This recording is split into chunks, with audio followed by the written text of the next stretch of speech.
Because I'm physically disabled, I often make videos talking about why something is inaccessible to me or showing how I do things. I put no advice please on these videos because I often receive unsolicited advice that is obvious, unhelpful, and condescending. And sometimes people will disguise their advice as a question. So how do I tell the difference between real questions and advice disguised as a question? A lot of the questions I receive on these videos will say, have you tried it this way? Or have you tried insert product here? Those questions imply that those products or ways of doing things are an appropriate solution. And if they were appropriate solutions for me, I would be talking about them or showing myself doing the task that way. Sometimes it can get murky and somebody genuinely wants to know why a certain product or way of doing something doesn't work for me. So I think the best way to ask those types of questions would be to say something like, I understand you showing yourself doing this task this way means that's the most accessible option for you. Do you mind explaining why doing it this way is inaccessible to you? That way, there's an acknowledgement that that other way is not a solution, so I know that they're not recommending it to me. The no advice please applies to disability specific recommendations,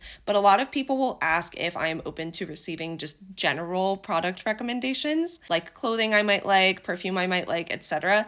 And the thing is, those recommendations can be made, but you have to keep in mind that when I am looking to purchase a new product, I can't just evaluate whether I like the product and want to pay for it. I also have to keep in mind if it meets my access needs. So it can be difficult to recommend something for me because I am the only person who can make the judgment of whether it will meet my access needs. Also, people are free to share in my comment section what works for them because people have different access needs and it can be cool to learn what works for one person and what works for another person.